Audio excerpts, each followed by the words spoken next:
you? What do you mean? You said Ghost. What about him? I never told you that name. Hurley did. Yeah, I think you're full of shit. Who are you?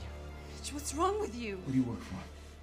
I'm CIA! Will you do something? don't fucking lie to me! What if your perfect vacation turned into your worst nightmare? This is how Mitch Rapp's journey began in American Assassin. His journey from heartbroken victim to lethal CIA operative is a roller coaster of revenge, training, and high-stakes missions. A sun-soaked beach in Ibiza, Spain. Mitch Rapp is on vacation with his girlfriend Katrina Harper. The air is filled with love and happiness as Mitch gets down on one knee and proposes. Katrina says yes, and they're on cloud 9. Mitch even captures the beautiful moment on video, thinking that it will be a cherished memory for years to come. But their joy is short-lived. As Mitch heads to the bar to grab celebratory drinks, chaos erupts. Terrorists storm the beach, guns blazing. People are falling left and right and centre. Mitch is shot in the leg but manages to keep moving. He's desperately searching for Katrina, who's screaming out his name. In a heart-wrenching moment, Mitch watches helplessly as the terrorist leader, Adnan al-Mansur, guns down Katrina. Can you imagine the pain and anger that Mitch must have felt in that moment? This tragedy sets the stage for Mitch's transformation from an ordinary man to a driven, vengeful individual. Fast forwarding 18 months, Mitch is a changed man. Gone is the carefree guy from the beach.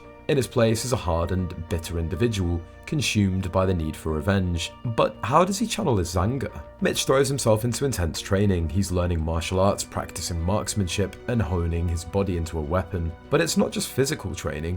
Mitch is also delving into the world of his enemies. He's studying Islam and jihad, trying to understand the mindset of the terrorists who took everything from him. His dedication is almost scary. In one sparring session, Mitch gets so caught up in his anger that he nearly beats his partner to death. He's banned from the gym, but does that stop him? Not a chance. Mitch is a man on a mission, and nothing will stand in his way. Now, here's where things get really interesting. Mitch isn't content with just training. He wants to get to the source, so what does he do? He starts visiting online message boards frequented by terrorists. His goal? To make contact with the very people responsible for Katrina's death. It's a dangerous game that Mitch is playing. He's pretending to be interested in joining their ranks, all while planning his revenge. But here's the kicker. Mitch isn't as sneaky as he thinks. The CIA's been watching his every move. After months of trying, Mitch finally gets an invitation to meet face to face with the terrorists in Libya. He arrives at an abandoned compound, ready to unleash his vengeance. But things don't go as planned. Just as Mitch is about to attack, US Special Forces storm the building, killing everyone, including Adnan al-Mansur, the man that Mitch has been targeting. Mitch is furious. He wanted to be the one to end al-Mansur's life. In a fit of rage, he stabs the dead body repeatedly until the soldiers drag him away. But this isn't the end of Mitch's story, it's just the beginning. What happens when the CIA catches a guy trying to infiltrate a terrorist organization? Well, in Mitch's case, they offer him a job. Crazy, right? Mitch finds himself in a secret CIA interrogation room face to face with Deputy Director Irene Kennedy. She's impressed by Mitch's skills and determination. While her colleagues want to throw Mitch in prison, Kennedy has other ideas. She offers Mitch a choice: join a secret Black Ops program called Orion or go to prison. It's not much of a choice, is it? Mitch accepts, seeing it as an opportunity to continue his mission of revenge, but now with the backing of the US government. Now, you might be thinking that Mitch is tough, but is he really CIA material? Well, that's where Stan Hurley comes in.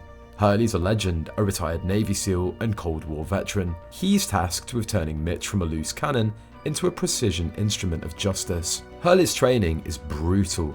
He pushes Mitch and the other recruits to their limits and beyond. But Mitch isn't your average recruit. He has no military background to unlearn, making him a blank slate for Hurley to mould. One of the most intense training exercises involves a simulated environment where recruits have to identify and eliminate targets. Hurley, knowing Mitch's history, throws him a curveball. He inputs images of al-Mansur into the program. Mitch loses it, firing repeatedly at the image even as he's been shocked for hitting non-targets. While the other recruits give up, Mitch keeps going until he's nearly unconscious. Hurley and Kennedy watch this display with a mix of concern and admiration. Mitch's determination's impressive, but his lack of control is dangerous. Can Hurley turn this raw anger into a controlled, lethal skill set? This question remains over Mitch's training, but it's about to be put to the test sooner than anyone expected. Just as Mitch is settling into his training, a new threat emerges. In Poland, a mysterious figure known only as Ghost pulls off a daring heist of Russian plutonium. This isn't just any criminal. Ghost is a former Navy SEAL, an Orion operative trained by none other than Stan Hurley himself. Ghost's reappearance shakes Hurley to his core. He thought that Ghost was dead, killed in an airstrike years ago. Now Now, not only is Ghost alive, but he's also in possession of enough plutonium to create a nuclear weapon. The stakes have just been raised significantly. Kennedy assigns Hurley's team, including Mitch, to track down Ghost and stop him before he can sell the plutonium. But here's the million-dollar question: how do you catch a Ghost? The team heads to Istanbul, Turkey, where they believe Ghost is planning to sell the plutonium. They're joined by Anika, a Turkish operative who poses as Mitch's wife, to gather intel. Everything seems to be going according to plan until it all goes sideways. In a crowded restaurant, Ghost spots one of Hurley's men and swiftly eliminates him. The team's cover's blown, and Sharif, the man that they were tracking, slips away. Mitch, in typical fashion, ignores Hurley's orders to stand down and goes after Sharif alone. After a tense confrontation in Sharif's hotel room, Mitch takes him out. But was this a victory or a mistake? Hurley's furious with Mitch for disobeying orders and potentially compromising the entire mission. This raises an important question: can Mitch learn to follow orders, or will his need for revenge always win out? As the team regroups in Rome, things get even more complicated. They're searching for a physicist capable of turning the stolen plutonium into a functional nuclear weapon. But there's a twist. Anika, their Turkish ally, isn't who she claims to be. Mitch, growing suspicious of Anika, confronts her and discovers that she's actually working for Iranian intelligence. But here's where it gets interesting. Anika claims that she's trying to stop Iranian hardliners from acquiring the nuclear material. She's playing a dangerous double game, and now Mitch is caught in the middle. Meanwhile, Ghost is making his move. He captures Hurley and subjects him to brutal torture, trying to extract information about his former team. But Hurley's tough as nails, refusing to break even under extreme duress. Everything comes to a head in a pulse-pounding climax. Ghost has the plutonium and the trigger needed to create a nuclear weapon. His plan? To launch a kamikaze attack against the US Navy's 6th Fleet. Mitch and Anika race to stop Ghost, leading to a tense standoff.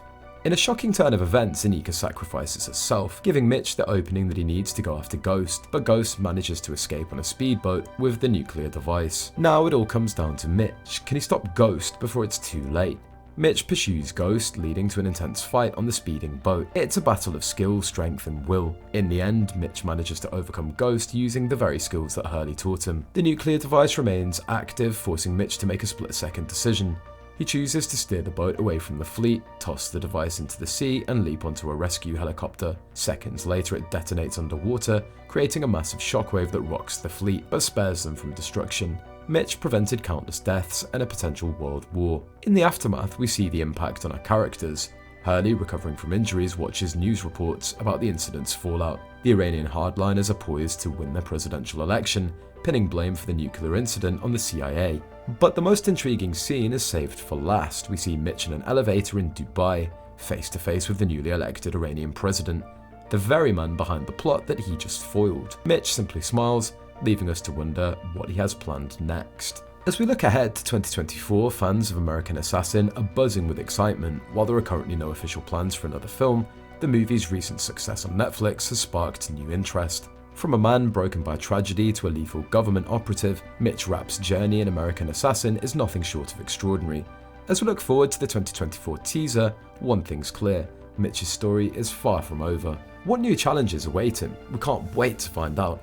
If you're excited as we are, don't forget to like the video and subscribe for more updates. The countdown starts now.